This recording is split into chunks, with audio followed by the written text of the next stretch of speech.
आप देख रहे हैं माय हॉरर स्टोरी शिव के साथ। चलिए बढ़ाते हैं आज की कहानी की ओर।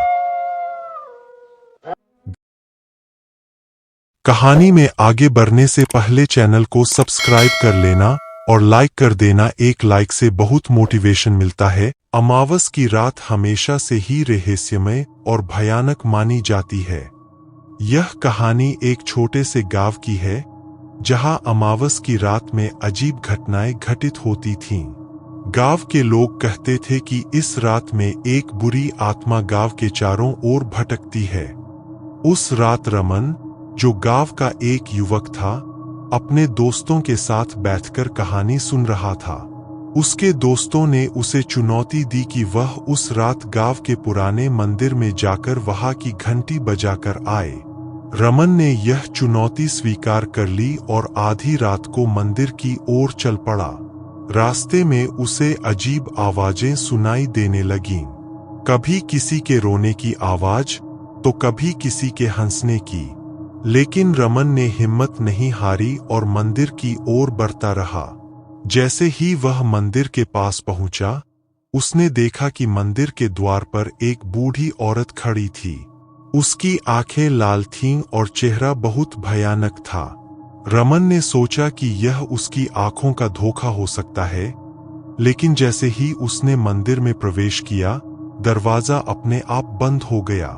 रमन ने अपने हाथ में जलती हुई मोमबत्ती को और कसकर पकड़ा और मंदिर के अंदर बढ़ने लगा। मंदिर के अंदर घुप अंधेरा था, केवल मोमबत्ती की हल्की रोशनी ही थी।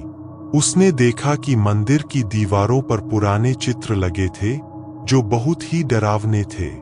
रमन ने हिम्मत जुटाई और मंदिर की घंटी की ओर बढ़ा।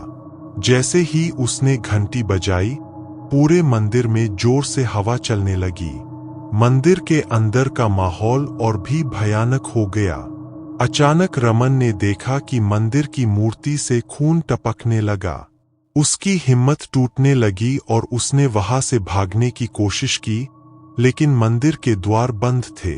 रमन को लगा कि वह अब बच नहीं पाएगा। तभी उसने सुना कि किसी ने उसके कान में फुसफुसाया, तुमने हमारी शांति भंग की है, अब तुम हमारी कैद में हो।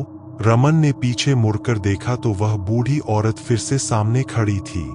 रमन ने हिम्मत करके पूछा, तुम कौन हो और मुझसे क्या चाहती हो? उस औरत ने हंसते हुए कहा, मैं उस आत्मा की दासी हूं जिसे तुमने अमावस की रात में छेड़ा है। अब तुम हमेशा के लिए यहाँ के कैदी हो। रमन की चीख पूरे गांव में गूंज उठी, लेकिन कोई उसकी मदद के लिए नहीं आ सका। सुबह होते ही गांव के लोग मंदिर गए, लेकिन वहां रमन का कोई निशान नहीं मिला। कहते हैं कि आज भी अमावस की रात को रमन की चीखें उस मंदिर से सुनाई देती है, और जो भी उस रात उस मंदिर की ओर जाता है, वह कभी लौटकर नहीं आता।